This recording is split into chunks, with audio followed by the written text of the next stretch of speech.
Hello everyone, very good evening to all of you. आप सभी का एग्ज़ाम हंट में एक बार फिर से बहुत बहुत स्वागत है। तो फ्रेंड्स, कैसे हैं आप सभी और कैसी चल रही है आप सभी की पढ़ाई। और आज हम जुड़े हैं क्लास 6 के हिस्ट्री चैप्टर 2 के साथ, जिसका नाम है आरंभिक मानव की खोज। ये एनसीईआरटी की सीरीज़ है फ्रेंड्स, क्लास 6 की। ये हर एग्ज़ाम के लिए बहुत ही ज़्यादा इम्पॉर्टेंट है। इससे पहले हमने क्लास 6 हिस्ट्री का चैप्टर 1 डिस्कस किया था और आज हम उसका चैप्टर 2 डिस्कस करने जा रहे हैं। ये सीरीज जब एंड हो जाएगी तो इससे रिलेटेड जितने भी महत्वपूर्ण प्रश्न होंगे उसकी सीरीज को चलाई जाएगी, जो आपके लिए बहुत ही ज़्यादा हेल्पफुल रहेगा। तो चलिए हम इस सीरीज को आज स्टार्ट करते हैं और देखते हैं कि इसमें कौन कौन से मेन पॉइंट्स आपके लिए रखे गए हैं। तो आज हम सबसे पहले पढ़ेंगे आखेटक खाद्य संग्राहक के बारे में। तो हम उन लोगों के बारे में तो जानते ही हैं जो 20 लाख साल पहले महाद्वीप में रहा करते थे, और आज हम उन्हें किस नाम से जानते हैं, तो आखेटक खाद्य संग्राहक के नाम से जानते हैं। और ये लोग कौन है तो और क्या है इनके घूमने के कारण, अब हम उसे जानेंगे।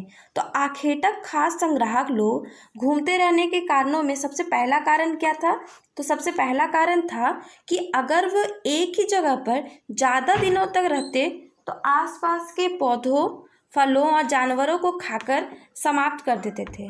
दूसरा कारण यह था कि अगर जानवर अपने शिकार के लिए या फिर हिरन और मवेशी अपना चारा ढूंढने के लिए एक जगह से दूसरी जगह जाया करते थे, इसलिए इन जानवरों का शिकार करने वाले लोगों को भी इनके पीछे पीछे जाना पड़ता था। ये जो आखेटक खाद्य संग्राहक के लोग थे वे एक जगह पर ज़्यादा दिनों तक नहीं रह सकते थे, क्योंकि एक जगह पर ज़्यादा दिनों तक रहते तो वहाँ के पौधे, फल और जानवर वो खाकर समाप्त कर देते, और वो मवेशियों तथा अपना चारा ढूंढने के लिए एक जगह से दूसरी जगह आया जाया करते थे, और शिकार करने के लिए भी वो लोग दूसरे जानवरों के पीछे पीछे दूसरी जगह तक चले जाते थे। ठीक है, अब हम देखते हैं इसका तीसरा कारण। तो इसका तीसरा कारण यह है कि पेड़ों और पौधों में फल फूल अलग अलग मौसम में आते थे, इसलिए लोग उनकी तलाश में तो ये उपयुक्त मौसम के अनुसार एक स्थान से दूसरे स्थान तक आते जाते रहते थे, ताकि इन्हें पेड़ों और पौधों से फल और फूल अलग अलग मौसम में मिल सके। और इनका चौथा कारण क्या था, तो इनका चौथा कारण यह था कि पानी के बिना किसी भी प्राणी या पेड़ पौधों का रहना जीवित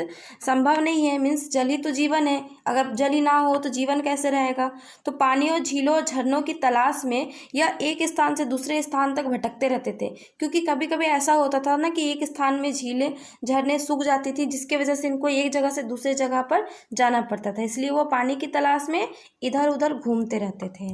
ठीक है, चूँकि पत्थर के उपकरण बहुत महत्वपूर्ण थे। पहले के जो लोग थे, प्राचीन काल में जो लोग थे, उन्हें लोहे का उपकरणों की उतनी जानकारी नहीं थी, उन्हें पत्थर के उपकरणों की जानकारी जितनी थी, इसलिए लोग ऐसी जगह ढूंढते थे जहाँ अच्छे पत्थर मिल सके, जहाँ लोग पत्थरों से औजार बनाते थे, और उन स्थलों को उपयोग उद्योग स्थल के रूप में करते थे। ये पूरा स्थल के बारे में, तो पूरा स्थल क्या है, तो वह स्थान, पूरा स्थल उस स्थान को कहते हैं जहाँ औजार, बर्तन, इमारतें जैसी वस्तुओं के अवशेष मिलते हैं। यानी ये इन चीज़ों का जहाँ अवशेष मिलता है उस स्थान को पूरा स्थल कहते हैं।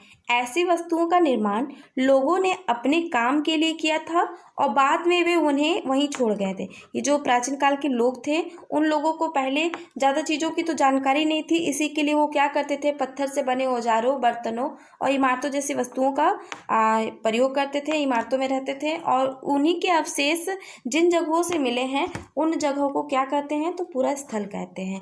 ये ज़मीन के ऊपर, अंदर, कहीं भी, समुद्र और नदी के तल में भी पाए जाते हैं। यानी पहले जो स्थान था उस स्थान पे अब समुद्र भी है वगैरह है, ज़मीन के अंदर है कुछ स्थान, जैसे हड़प्पा ज़मीन के अंदर मिला है, मोहनजोदड़ो भी ज़मीन के अंदर मिला गया है।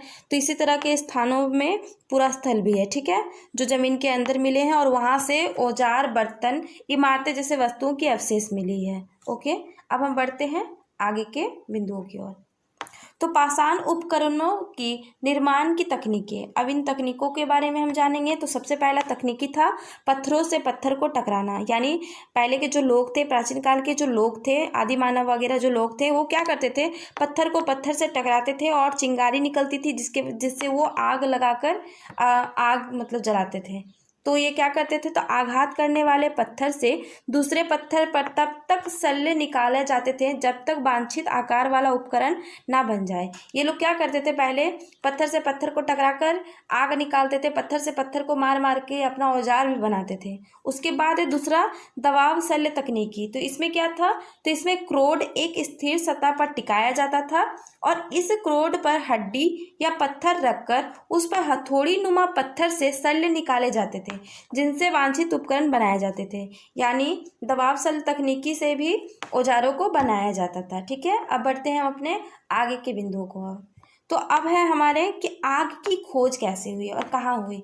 तो सबसे पहले आग की खोज कहाँ हुई थी, तो कुरनूल गुफा में हुई थी। और कुरनूल कहाँ है, तो आंध्र प्रदेश में है फ्रेंड्स, ना कि आंध्र प्रदेश, यहाँ पे सॉरी आंध्र प्रदेश में है। इस काल में मछली भी महत्वपूर्ण भोजन का स्रोत बन गई थी। अगर आपसे पूछा जाए कि आग की खोज कहाँ हुई थी, तो आप बोलेंगे कुरनूल की गुफा में हुई थी। और कुरनूल की गुफा कहाँ है, तो वो आंध्र प्रदेश में है।